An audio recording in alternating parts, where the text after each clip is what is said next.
Bonjour. Je suis une femme d'une quarantaine d'années qui travaille actuellement comme enseignante dans une école primaire. Je suis heureuse en ménage depuis 8 ans et mon mari enseigne les mathématiques dans un collège privé. Nos chemins se sont croisés alors que nous préparions nos diplômes d'enseignement, et c'est à cette époque que je suis tombée amoureuse de sa passion sincère pour l'enseignement et de son affection pour les enfants. Inspirée par lui, j'ai choisi la profession d'enseignant comme une carrière stable et épanouissante. Au cours de mon parcours d'enseignante, j'ai eu le plaisir d'avoir une élève très spéciale, ma belle-mère.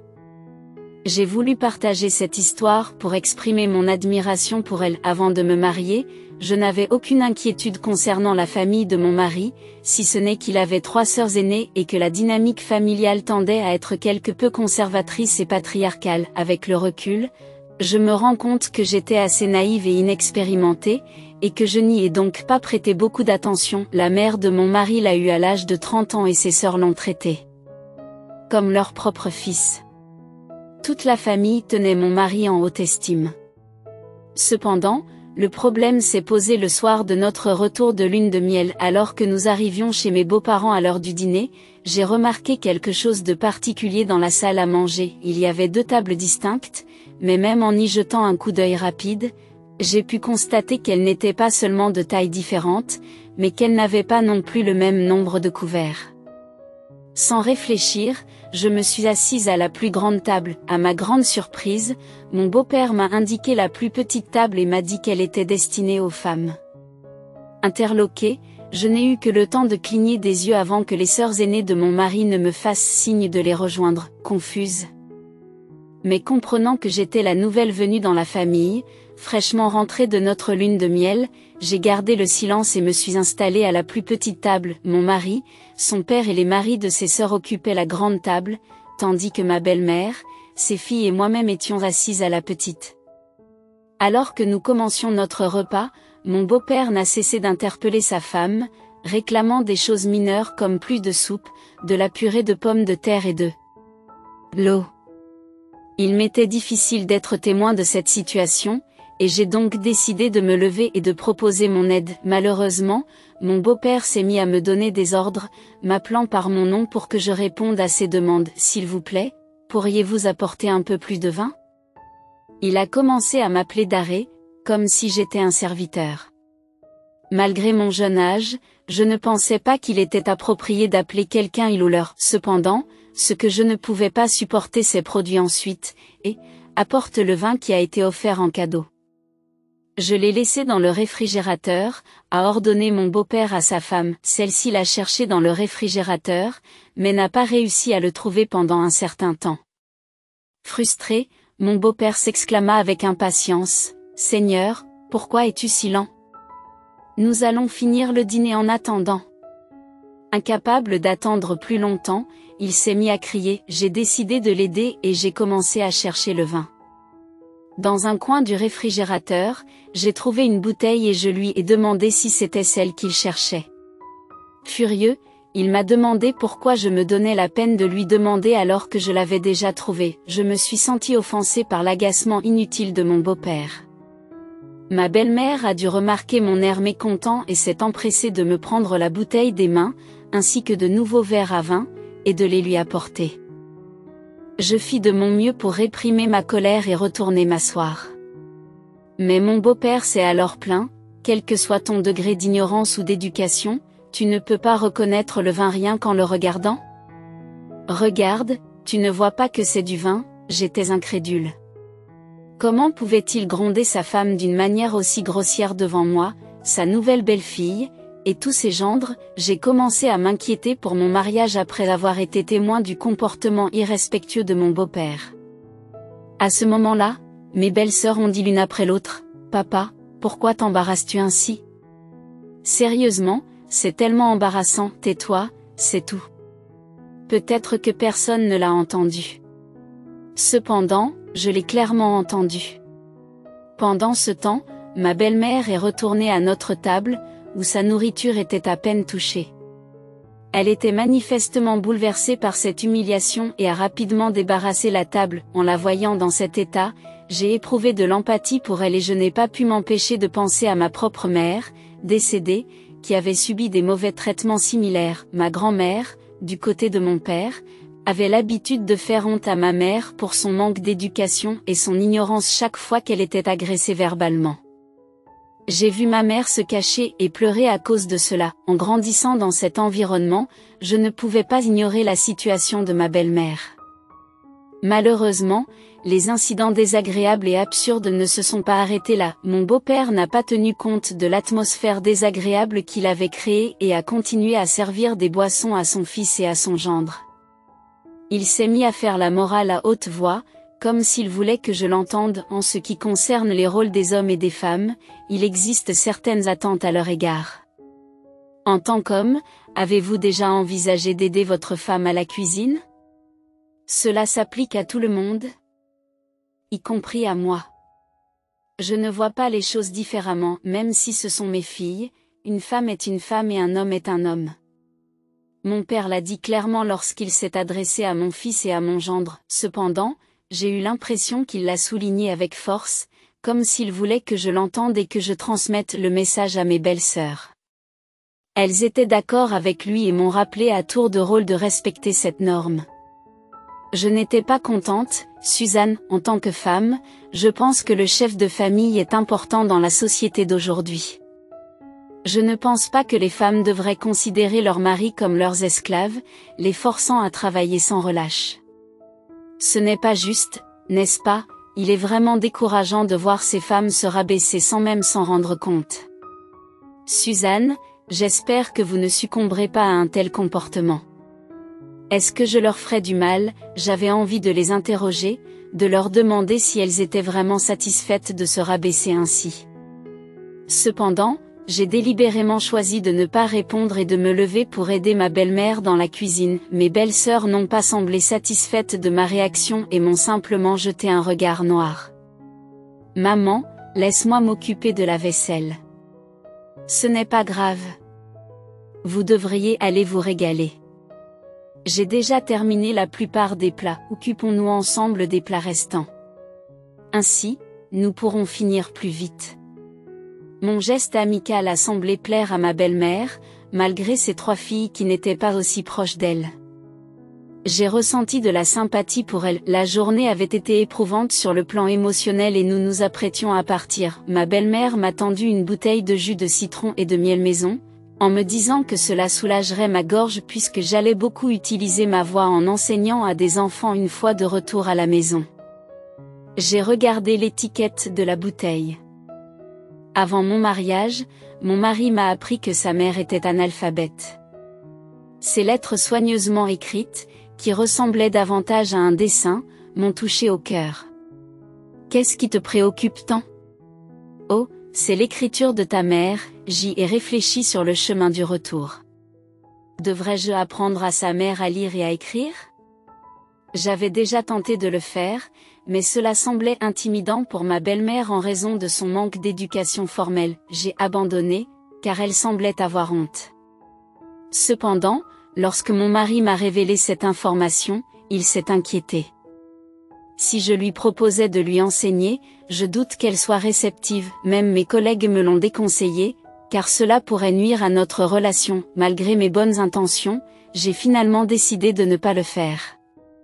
1 an plus tard, je suis tombée enceinte de manière inattendue, alors que je me remettais de mes nausées matinales. Malheureusement, je me suis retrouvée à l'hôpital en raison des premiers signes d'une fausse couche. Comme je n'avais pas de mère pour s'occuper de moi, ma belle-mère a gentiment proposé de me soutenir pendant mon séjour à l'hôpital. J'étais incroyablement reconnaissante, mais quelque chose d'inattendu s'est produit. Une infirmière a tendu un formulaire à ma belle-mère, lui demandant de le remplir en tant que tutrice de Suzanne Little. Cela a troublé et effrayé ma belle-mère. J'étais sur le point d'informer l'infirmière qu'il y avait un malentendu, mais avant que je puisse le faire, ma belle-sœur est arrivée pour me rendre visite à l'hôpital. Visiblement soulagée, elle a tendu le formulaire à sa fille, comme si elle se sentait gênée. S'excusant rapidement d'avoir acheté du jus de fruits, elle a quitté la pièce. À ce moment-là, je ne pouvais pas savoir si ma belle-sœur croyait que je dormais, mais je l'ai entendue marmonner à voix basse pour elle-même à quel point la situation était embarrassante. Elle semblait se demander pourquoi son analphabétisme devait être annoncé dans tout l'hôpital, ce qui me laissait perplexe quant à la raison pour laquelle elle était venue à l'hôpital en premier lieu. Je suppose que l'ignorance peut donner lieu à un faux sentiment de confiance. Cependant, ma belle-mère est revenue à l'improviste dans la chambre. Elle avait oublié son portefeuille et avait involontairement entendu ce que sa fille disait. J'ai vu qu'elle a pris le portefeuille en silence et a quitté la pièce, semblant gênée, ayant l'impression d'être sa propre fille. J'étais bouleversée par le manque de respect de ma belle-sœur à l'égard de sa mère. Je ne pouvais tout simplement pas le comprendre.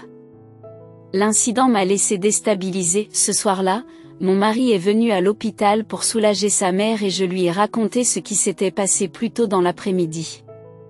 C'est alors qu'il m'a révélé une histoire tragique sur le passé de ma belle-mère. Apparemment, ma belle-mère travaillait comme bonne pour les grands-parents de mon mari depuis l'âge de 9 ans. Il s'agissait d'une situation peu probable à notre époque. Sa famille étant extrêmement pauvre, son père l'avait envoyé travailler comme enfant adoptif dans une famille riche. Mais en réalité, elle a fini par être traitée comme une servante. Les grands-parents de mon mari n'avaient qu'un seul fils, qui a grandi en étant gâté. Il se trouve que ce fils était le père de mon mari. Pendant toute la période où elle a vécu chez eux, ma belle-mère a voulu aller à l'école.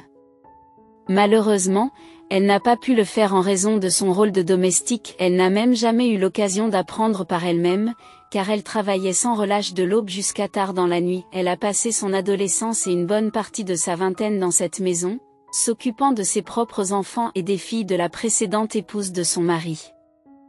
La première femme a finalement été chassée par la belle-grand-mère de ma belle-mère, qui voulait un héritier mâle. Après avoir passé près de 10 ans à s'occuper de ses belles-filles, le beau-père de ma belle-mère est revenu d'Arabie Saoudite après avoir gagné beaucoup d'argent. Il était heureux de constater que ma belle-mère s'était bien occupée de ses filles. C'est à ce moment-là qu'il a décidé de l'épouser, faisant d'elle sa deuxième femme. En réfléchissant au parcours difficile de ma belle-mère, je n'ai pu m'empêcher de ressentir une immense empathie pour elle. La façon dont ma belle-sœur l'a traitée m'a vraiment troublée. Il se trouve que la grand-mère de mon mari désapprouvait le fait que sa femme de chambre devienne sa belle-fille. Elle était tellement contre qu'elle a même coupé les cheveux de ma belle-mère avec des ciseaux. Cependant, ma belle-mère est tombée enceinte et a donné naissance à mon mari, ce qui a contraint sa grand-mère à autoriser le mariage à contre-séance. Malheureusement, sa colère contre le mariage l'a conduite à faire une attaque cérébrale et à décéder. Nous espérions que le départ de sa grand-mère serait synonyme de paix, mais mon beau-père a commencé à la maltraiter mentalement. Il était difficile de croire qu'une telle histoire pouvait encore exister à notre époque, et cela m'a fait énormément de peine pour ma belle-mère. Je n'ai pas pu m'empêcher de pleurer le lendemain. Lorsque ma belle-mère m'a rendu visite à l'hôpital, je lui ai pris les mains et je lui ai fait part de ma décision. J'ai dit, « Maman, j'ai une faveur à te demander. » Elle m'a regardé et m'a demandé ce que c'était. J'ai hésité avant de lui dire, « Pourriez-vous m'aider à apprendre la calligraphie ?» Elle a été déconcertée et m'a demandé pourquoi tout d'un coup. Je lui ai expliqué que je ne voulais pas que mon beau-père ou les demi-sœurs de mon mari la prennent de haut. Ils disaient souvent des choses blessantes et je voulais leur montrer qu'elle était capable de faire quelque chose d'extraordinaire. J'avais vu à quel point elle dessinait bien et j'ai pensé qu'apprendre la calligraphie ensemble pourrait être un moyen pour nous de nous rapprocher et de nous soutenir mutuellement. Elle a protesté, disant qu'elle n'avait jamais étudié auparavant et qu'elle n'avait pas de talent pour cela. Mais je lui ai assuré que je lui enseignerais de manière simple et facile, comme le ferait un professeur. À contre-séance, elle a accepté d'essayer pendant 1 mois, alors qu'elle était encore à l'hôpital. Pendant mon hospitalisation, j'ai commencé à lui enseigner la phonétique, le vocabulaire et la façon de former des phrases. J'ai également pratiqué la calligraphie avec elle, pour qu'elle ne se sente pas seule. Une fois que j'ai quitté l'hôpital, elle venait chez nous 1 à 2 heures par jour pour continuer à apprendre. C'était incroyable de voir ses progrès. Après le mois promis, elle était capable de lire et d'écrire des mots simples. C'était une transformation vraiment étonnante. Désormais, elle pouvait lire tous les panneaux sur les bâtiments devant lesquels elle était passée sans comprendre. C'était comme si un voile avait été levé et qu'elle pouvait enfin voir. Elle a exprimé son incrédulité d'avoir vécu dans l'obscurité pendant tout ce temps. Je l'ai rassurée en lui disant que j'avais toujours cru en elle et que je savais qu'elle avait la capacité d'accomplir de grandes choses. Je la voyais comme une personne intelligente et déterminée, avec des efforts continus, elle serait capable de lire et d'écrire tout ce qu'elle voulait, certainement. Je crois que tu as le potentiel pour exceller et obtenir des résultats remarquables à l'examen GED, qui remplace le diplôme de fin d'études secondaires. De nos jours, les examens GED permettent aux individus d'obtenir un certificat d'équivalence d'études secondaires. Ma belle-mère a été ravie de découvrir qu'elle pouvait suivre cette option, car elle avait toujours regretté de ne pas avoir bénéficié d'une éducation formelle. Son désir d'apprendre et d'acquérir des compétences de base en lecture et en écriture s'est ravivé lorsqu'elle a réalisé qu'elle pouvait obtenir un certificat d'équivalence d'études secondaires valide grâce aux examens GED. Avec détermination et une lueur dans ses yeux de vieille fille, elle a fait le premier pas vers l'étude formelle. Et la préparation aux 4 examens GED, elle s'est investie à fond dans cette entreprise, étudiant intensément jusque tard dans la nuit, le visage orné de lunettes de lecture. À sa demande, j'ai caché ses études à mon beau-père et à mes belles-sœurs. Il fallait qu'il ne soit pas au courant de ses études pour qu'il soit agréablement surpris. Le désir de ma belle-mère d'approfondir ses connaissances s'est émancipé, provoquant l'explosion de son désir d'apprendre refoulé, ce qui l'a poussé à s'engager à étudier pour les examens GED. La naissance de notre bébé a ajouté des couches supplémentaires de joie et de motivation à son parcours. Alors que je ressentais les douleurs du travail associé à l'accouchement, j'ai trouvé du réconfort en sachant qu'un bébé en bonne santé naîtrait bientôt. Simultanément, ma belle-mère a connu son premier triomphe en réussissant son examen d'entrée à l'université. Dans ce moment émouvant, nous nous sommes serrés l'une contre l'autre et les larmes de réussite ont coulé à flot. Nous nous sommes mutuellement félicités et encouragés, exprimant notre fierté pour nos réalisations respectives. Notre soudaine démonstration d'émotion a pris mon beau-père et mes belles-sœurs au dépourvu, les laissant perplexes quant à la cause de notre célébration. Mon beau-père était ravi de la naissance de son petit-fils et m'a offert un généreux cadeau de $1000. Cependant, il a fait un commentaire peu judicieux, déclarant que je recevrais $5000 si je donnais naissance à un autre fils à l'avenir. J'ai trouvé sa déclaration déplacée, étant donné que je venais d'accoucher et que je n'étais pas à l'aise avec l'accent mis sur le sexe. Cet incident a été pour moi un tournant, un moment où j'ai décidé de remettre en question et de changer cet état d'esprit déformé. C'était pour moi le moment de faire le grand écart, poussé par ma détermination à créer un récit différent dans un monde où la discrimination fondée sur le sexe persiste encore. 3 semaines plus tard, mon deuxième fils est né. Pour commémorer cet événement et remettre en question la tradition familiale des repas séparés, j'ai décidé qu'il était temps de réunir tout le monde pour un repas partagé. Dans cette optique, j'ai installé une grande table que j'avais achetée la veille, en veillant à ce qu'il y ait suffisamment d'espace pour tout le monde. J'ai préparé une grande quantité de nourriture pour la grande table. Lorsque mon beau-père a remarqué le nouveau venu dans la maison, il a posé des questions sur l'achat, s'interrogeant sur la nécessité d'une telle dépense. J'ai répondu avec assurance que cette table était désormais la nôtre, soulignant ainsi l'importance de l'unité et de la convivialité. Comme il était inconfortable de manger à une petite table, j'ai décidé d'en acheter une plus grande. Cependant, certaines personnes se sont demandé pourquoi j'achetais une table plus grande que nécessaire. J'ai expliqué que je l'avais achetée intentionnellement pour pouvoir accueillir tout le monde pendant les repas. J'ai exprimé mes droits en tant qu'individu et j'ai reconnu que j'avais des préférences et des aversions. Si d'autres peuvent exprimer leurs aversions, pourquoi ne pas manger ensemble à cette table où il y a suffisamment d'espace? Mais l'idée que des hommes et des femmes puissent manger ensemble leur paraissait inconcevable, alors j'ai décidé de m'abstenir de manger et de les laisser faire.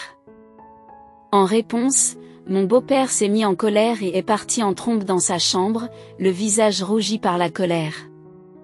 Mes 3 belles-sœurs m'ont jeté un regard noir et m'ont reproché de gâcher l'ambiance. Elles ne comprenaient pas pourquoi j'avais agi de la sorte et insisté pour manger à la plus petite table. Elles m'ont fait des reproches l'une après l'autre et se sont retirées sur le canapé, boudant intérieurement. À ce moment-là, je me suis demandé si elles mangeaient toujours séparément de leur mari. Ignorant leurs remarques, j'ai commencé à mettre la table. Soudain, mon beau-père est sorti de sa chambre et a jeté avec force les assiettes remplies de nourriture sur le sol. Il m'a reproché de manquer d'éducation et m'a accusé d'être à l'origine de cet accès de colère. Peu lui importait que je sois enseignante. Selon lui, ma belle-mère analphabète n'était pas en mesure d'éduquer sa propre belle-fille. Lassée de cette violence verbale permanente, j'ai décidé de dire à mon beau-père ce que j'avais sur le cœur. À ce moment-là, ma belle-mère a reproduit les actions de son mari et a également jeté les assiettes remplies de nourriture sur le sol. Je ne pouvais plus tolérer ces mauvais traitements. Mon bébé s'est réveillé dans le vacarme et a commencé à pleurer. Les mots durs de mon beau-père résonnaient dans mon esprit. Dans cette atmosphère tendue, j'ai trouvé le courage de déclarer que je ne voulais plus vivre avec eux et que je souhaitais divorcer. Leur réaction a été empreinte d'incrédulité et de moquerie. Ils m'ont demandé si j'étais capable de remplir moi-même les formulaires de divorce, m'ont ridiculisé pour mon manque d'éducation et m'ont laissé entendre que je devrais être reconnaissante d'être autorisée à vivre dans leur maison. Ma belle-mère, apparemment insensible à leur raillerie, a pris les papiers du divorce sur les portes voisines et a commencé à les remplir. Cette tournure inattendue des événements a laissé tout le monde sous le choc. Les mâchoires tombant en incrédulité, lorsque mon beau-père a retrouvé son calme, il a arraché les formulaires de divorce à ma belle-mère et les a déchirés en morceaux, comme s'il se moquait d'elle. Je suis restée bouche bée en regardant les événements se dérouler. Sachant exactement ce qui allait se passer, ma belle-mère s'est retirée calmement dans sa chambre et a récupéré un sac contenant une pile de formulaires de divorce déterminés et imperturbables. Elle a commencé à remplir les formulaires chaque fois que son mari en déchira un. C'est devenu un processus cyclique, où elle remplissait avec diligence un nouveau formulaire à chaque fois que l'ancien était détruit. La répétition persistante a finalement eu raison de mon beau-père, qui s'est effondré sur le sol. Il ne pouvait que regarder, incrédule, sa femme continuait à remplir les formulaires. Dans un acte de défi et de pure détermination, ma belle-mère a révélé qu'elle avait conservé ces formulaires, capturant chaque impulsion fugace qu'elle avait eue de demander le divorce. Elle a déploré son analphabétisme, reconnaissant son incapacité à remplir ces bouts de papier insignifiants. Elle se demande si, en tant que personne entrée dans la famille en tant que simple médium, elle est obligée d'obéir aveuglément à tous ses ordres. Avec un ressentiment croissant, elle déclare qu'elle ne veut plus être soumise à de tels traitements. Elle renvoie son mari et ses filles, qu'elle avait traités comme les siens, en les accusant de n'avoir hérité que des traits négatifs de leur père. Déterminée à retrouver son estime de soi, elle a fait ses bagages et est partie, avec moi fidèlement à ses côtés. Lorsqu'elle a entamé la procédure de divorce, ma belle-mère a réussi à obtenir une pension alimentaire généreuse, en s'imposant au tribunal malgré son âge avancé. Malgré les efforts de mon mari pour empêcher le divorce, j'ai pleinement soutenu la décision de ma belle-mère. Certains me reprocheront peut-être d'avoir été le catalyseur de la rupture dans notre famille, mais j'ai été inspirée et émue par son courage de donner la priorité à son propre bonheur après avoir quitté un mariage malheureux. Elle a résidé chez nous pendant ses études, jonglant entre ses études et la garde de ses enfants. Je l'ai encouragée à ralentir le rythme, mais elle était déterminée à réussir ses prochains examens et à poursuivre ses études avec une passion inébranlable. Son engagement sans faille a porté ses fruits, puisqu'elle a atteint ses objectifs scolaires en l'espace de 3 ans, après avoir essuyé des échecs dans certaines matières sans pour autant abandonner. Le jour où elle a passé l'examen final du GED, elle m'a serré la main et a pleuré de joie. Submergée par l'émotion, je me suis jointe à elle pour verser des larmes, consciente que mes yeux rouges et gonflés seraient une source d'embarras au travail le lendemain. Encourageant ma belle-mère, je lui ai donné carte blanche pour poursuivre ses rêves. Elle avait lutté si durement pour son bonheur et je pensais qu'elle méritait toutes les chances de réaliser ses aspirations. Alors qu'elle envisageait ses options futures, elle m'a fait part d'un désir de longue date, apprendre l'espagnol, voyager à l'étranger, se faire de nouveaux amis et écrire la plaie. Cela se voyait dans ses yeux, qui débordaient d'enthousiasme et d'ardeur. À ce moment-là, j'ai compris que la vie lui offrait une chance d'entreprendre le voyage auquel elle aspirait depuis longtemps. Avec une passion et une détermination inébranlables, Elle pouvait poursuivre des études supérieures ou toute autre carrière qu'elle souhaitait, les possibilités étaient infinies. Je me suis sentie obligée de l'aider et je l'ai inscrite à des cours d'espagnol. Après une année d'études, elle s'est embarquée pour l'Australie. Par curiosité, je lui ai demandé pourquoi elle avait choisi l'Australie parmi tous les pays. Elle m'a répondu qu'elle se demandait si les kangourous sautaient vraiment partout avec leur bébé bien au chaud dans leur poche. Quelle que soit sa raison, elle est montée à bord d'un avion pour la première fois de sa vie afin de réaliser son rêve. Je lui ai demandé de prendre soin d'elle et de rester en contact. Aujourd'hui, elle gère un blog de voyage très populaire et n'est toujours pas rentrée de son grand voyage. Son blog compte de nombreux adeptes, attirés par la qualité exceptionnelle de ses photos et de ses écrits. J'aspire maintenant à acquérir ses compétences informatiques en matière de Photoshop et d'illustration. L'âge n'est qu'un chiffre, quiconque rêve peut devenir réalité. J'ai récemment redécouvert cette vérité et il n'y a pas si longtemps, mon beau-père a pris la décision volontaire d'entrer dans une maison de retraite en raison de ses problèmes de santé, hypertension artérielle et diabète, qui ont épuisé ses économies. Lorsque ma belle-mère est partie, ses 3 filles ont cessé de lui rendre visite, le laissant passer le reste de ses jours seul dans la maison de retraite. En étant témoin de sa situation, j'ai appris l'importance de vivre avec gentillesse. J'espère que mon fils tiendra davantage de sa grand-mère que de son grand-père. Je vous remercie de m'avoir prêté vos oreilles pour partager mon histoire. J'espère sincèrement que vous suivrez tout le chemin d'une vie remplie de bonheur. Votre soutien et vos commentaires perspicaces dans la section des commentaires signifient beaucoup pour moi. Appuyer sur le bouton j'aime et s'abonner me serait d'une grande aide. Je vous souhaite une excellente journée.